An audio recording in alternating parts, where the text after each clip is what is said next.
Hi again, everyone. It is time for another fantastic edition of Legends Under Lights, the chance where we get to catch up with some of the sport's greatest and the people who've been watching over the years. Of course, it's all brought to you by Legacy Lighting, and you can check them out at legacysportlighting.com, where you'll find a host of different information all about your lighting needs. Today's guest, he's a star.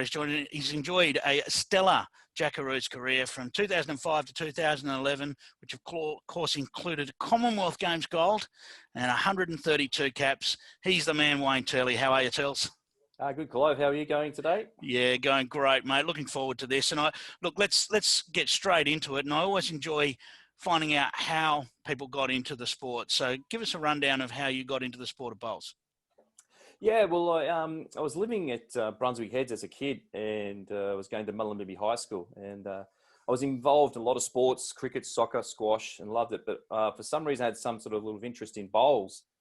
And at school, we used to hear a lot of this guy called 𝘗𝘳𝘰𝘶𝘥𝘭𝘺 was winning a national this, the national that, Australian junior champion. And we used to have to, after soccer training, after school, we'd have to walk up to the bus stop and get the late bus home back to Brunswick Heads from Mullumbimby and past the bowling club. And this big guy, 𝘗𝘳𝘰𝘶𝘥𝘭𝘺 would be rolling up. So, yeah, we used to throw rocks at him.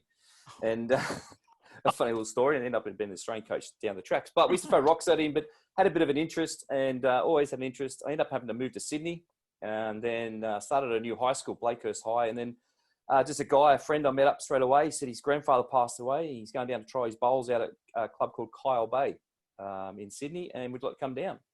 So we ended up going down there on a Saturday morning. Every Saturday morning, we sort of got hooked. There was a little group called the Dead End Kids, a bunch of old guys. We down there have a chalkboard, and they'd raise money for charity and play every Saturday morning. So we started off there, just having a bit of fun, winning some frozen chooks, tins of fruit, and then got a little bit serious. So about when I was 16, 17, got a little bit serious. We ended up having I'll never forget my first game on a Saturday afternoon. I had to wear my creams, my shirt, and my pants. I thought, well, how good is this? Here we go. I'm game on.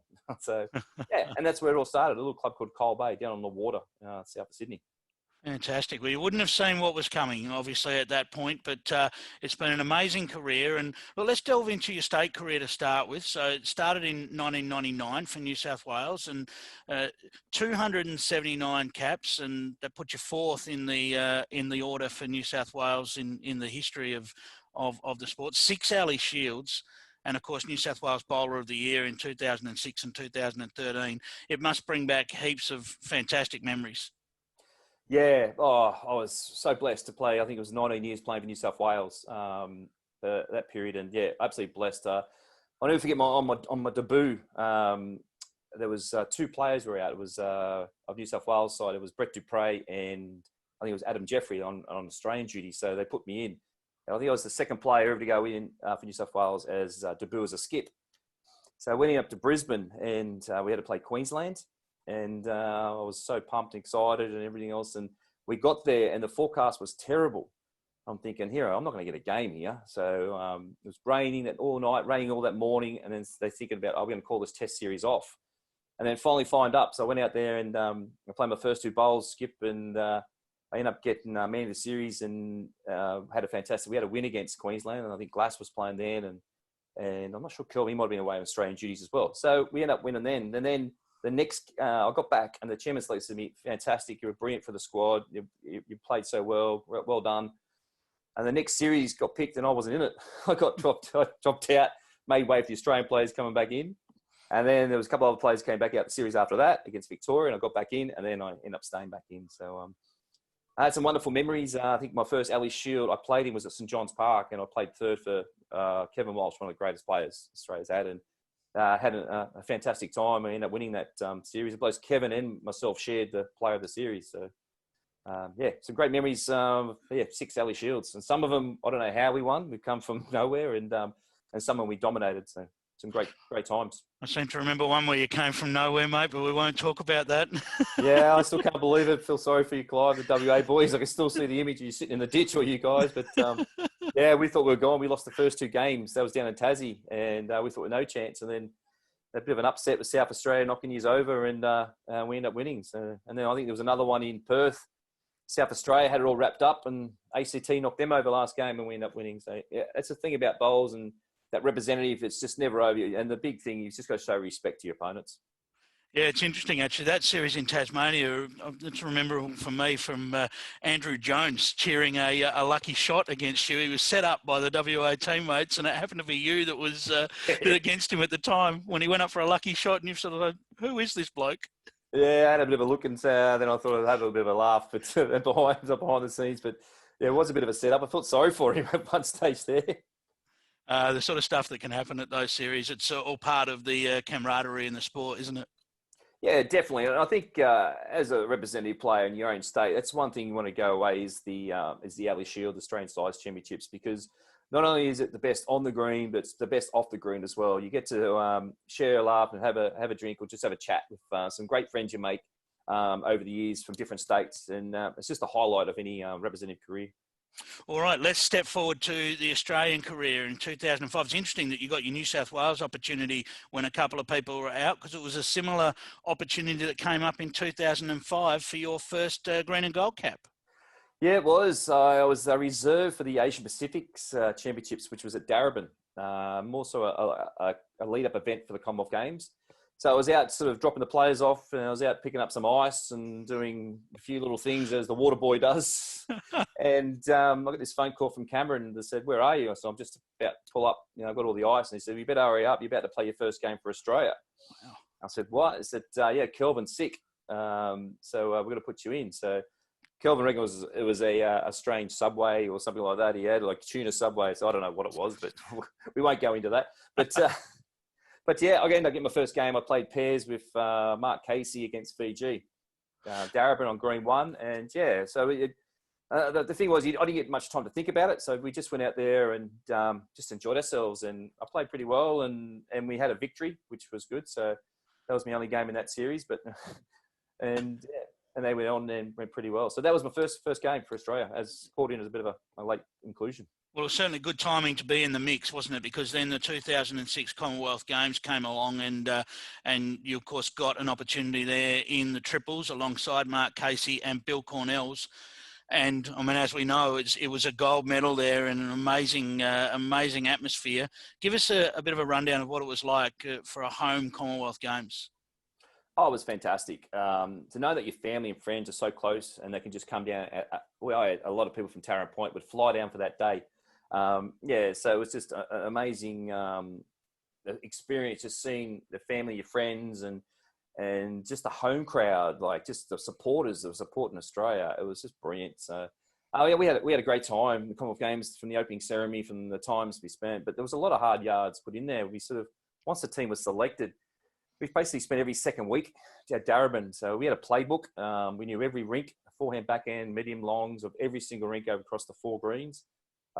Yeah, so extremely a lot of work put in by, led by Cameron and Ian Schuback. So, yeah, but it was something I'll never forget. Even though going to the final, my father, I went jumping up in the stands and seeing my dad, and he's no longer with us, but just seeing him, and he's just in tears, and all my other family and your mates, it was something I'll never forget. Yeah, special memories. And there's one particular memory in there. Do I hear you were off for a walk and you bumped into the Queen? Yeah, so it was the first morning of our first match, and we're just up pretty early, and Billy was in the room, and I said, "Case, we'll go across the dining hall and just get a quick bite to eat." And Billy said, "No, I'm right." So Case and I went across to the dining hall, got some eat. As we come out, we had to go across the road in the village to get back to our room, and we're running a little bit on schedule for the bus, and they were blocked off the whole road. And we said, "What's going on?" She said, "The Queen's coming through." I said, "Oh, well, we've got a game to get to. Can we go across?" He said, "No, Queen." Well, so we can tell her to hurry up. Like, we got to be late. So we're just standing there, and there were some other athletes. I think it was Libby Letton and a few others, and they're all waiting. And then as she's coming through, we're looking at it, she just walked straight over to Mark and myself, and she said, "What sport are you participating in?" And I just said, "Lawn bowls." And she said, "I love my lawn bowls. Unfortunately, I can't make it out there to watch you this afternoon, but good luck and have a great event." And I go, "Oh, thanks, Your Majesty," something. Yeah, I was going to say Queen Majesty, and off she went. Mark was just like tongue still hanging out, going, "What?" And yeah, off she went. She was, so we shook hands with the Queen, and yeah, it was. And that amazing. stood you in good stead for that next match, did it? Oh, it was disastrous. So we had to play Kenya. Obviously, Kenya's the powerhouse of bowls, one of the biggest sporting nations of bowls. So and we played them, and it was just one of those games. I think leading into that first game, we played 37 games, actual matches in practice. We played against like Mark Jacobs. We played against Victorian state sides. We played all these other Division 1 sides, and we went nearly all of them with a victory. So we played Kenya, and unfortunately didn't go our way, and we got beat in it was sets play, obviously, and we got beat in sets. And yeah, we were just shattered, absolutely gutted. And then on the back page of the Herald, it said "Royal Shock: Bowlers beaten by Kenya." And yeah, that was just it sort of got us fired up again. But with just little things of that whole Commonwealth Games was, we also had a bye in our section, which made it even worse, losing a game. We had to play Malta, which got across, and then we had a game against Canada, a very, very crucial game. It come down to the last set, nearly to a tiebreaker set, and the whole stadium were holding a really good head. The whole stadium blacked out. There was a total blackout for the Commonwealth Games, so at our stadium. So we're thinking, we're on edge because we had to win this game to get through. And then the lights come back on, and it came down to like a final bowl of Canada. If he touches any jack or bowl, we're out. We don't qualify, and he's gone through the hole. Oh. And I thought he had it, and he went for the hole, and we ended up qualifying. We played New Zealand in a quarterfinal, beat New Zealand in a tie-break last sort of bowl against Gary Lawson, and then played a really good game against South Africa, and then we had a dream game against Northern Ireland in the final. It's remarkable, isn't it? You never know what happens. In bowls, there'll be plenty of people that got those stories where someone got that shot and you never know what you missed out on. And in your case, it would have been a gold medal. Amazing, amazing stories. Obviously, you then went on and you won medals at Asia Pacifics, gold medals at Asia Pacifics and so forth. But the 2010 Delhi Commonwealth Games, now, most of the people I talk to say that was a very different experience. Yeah, it was. Obviously leading up to that event, there was a lot of news about what's going in the world over there with terrorism and things like that. So we were a little bit worried. We went over there for a multi-nations event beforehand at the Commonwealth Games, and we had security people there, but led our tour, and they were from the people that ran the Australian cricket team security. So after that one tour, we were pretty safe.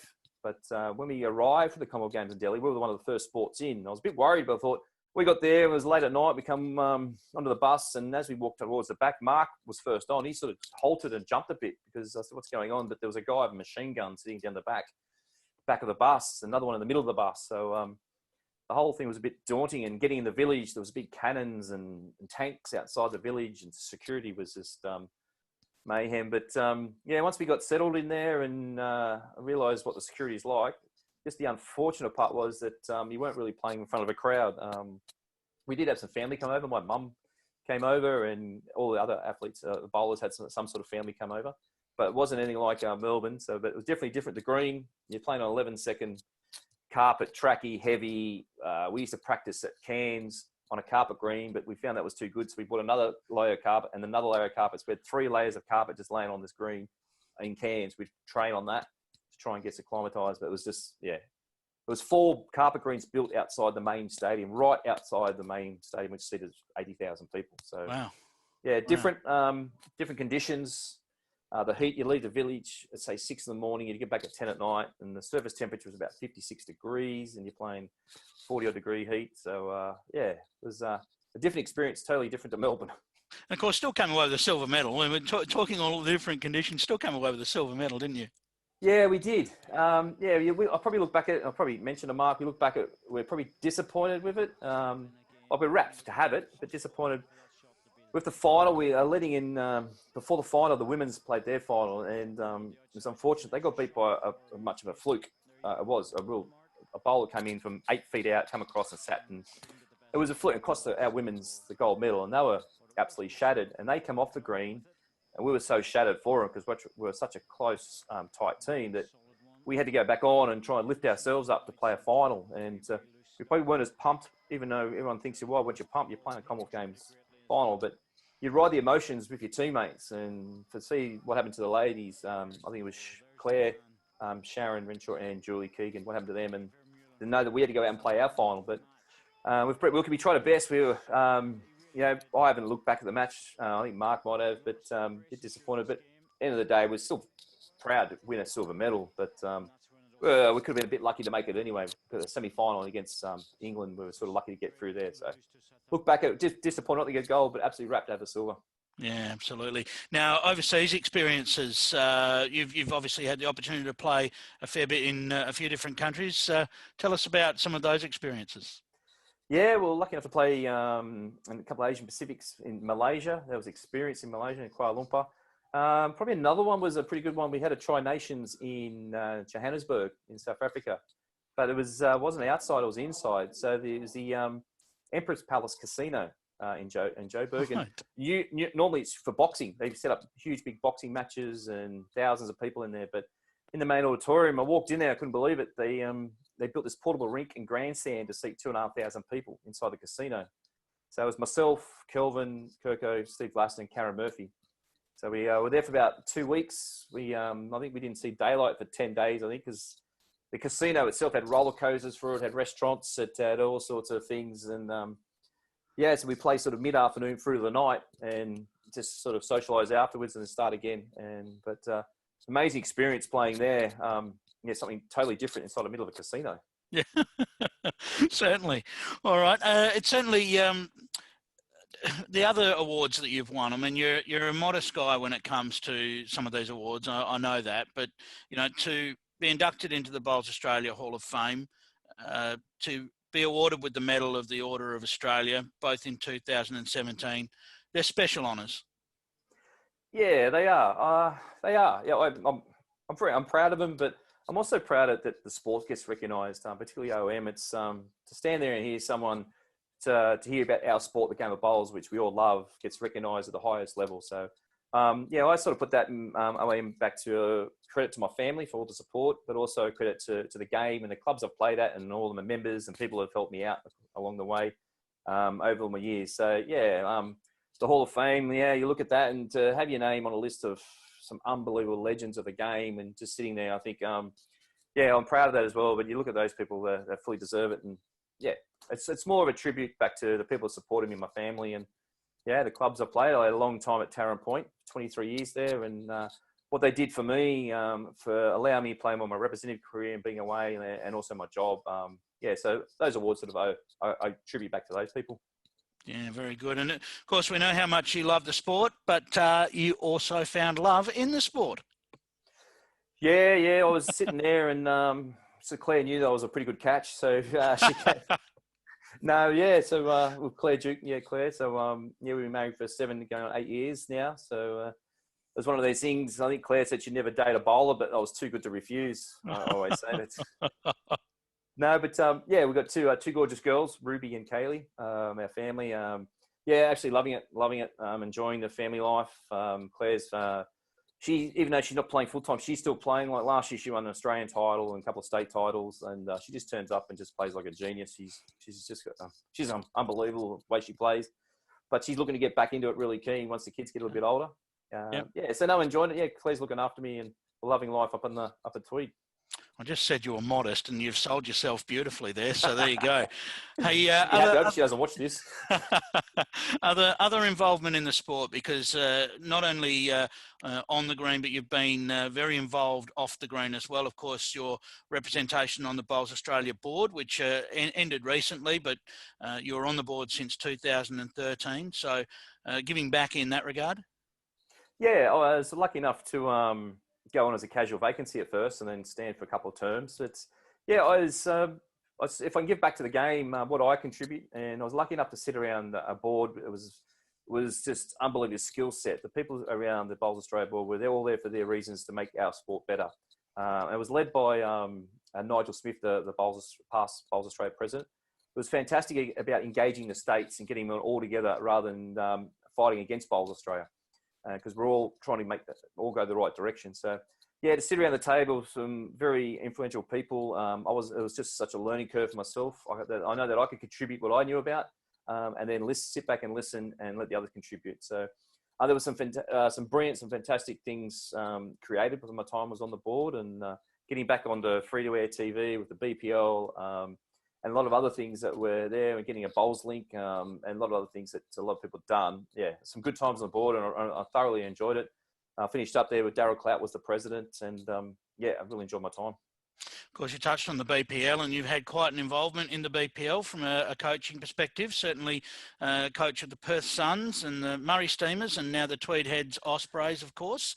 And what do you think you're like on the sidelines? Are you a nervous watcher, or are you pretty calm? And remember, I know the truth, mate. So. Oh, I'm so calm, Clive. I just feel so calm. I'm terrible.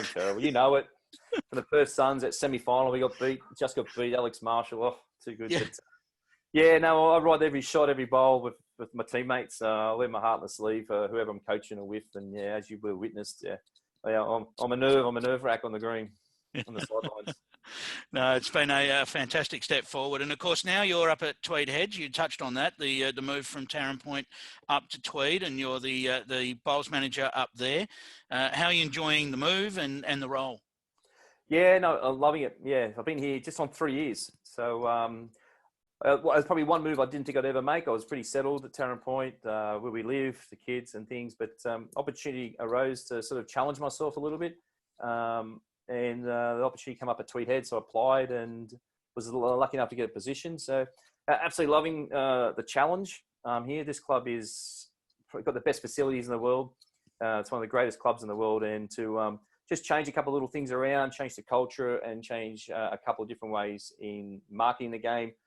Traditionally wise, we're absolutely powering our social bowls and things we do in the club is fantastic, but we're trying to create another little different bit of culture and a couple of different avenue in the game. We're making sure we're the club of choice for all sorts of bowls, from social to competitive to juniors to disability to all sorts of things. We're the club of choice. But actually loving the time. We live at Kingscliff.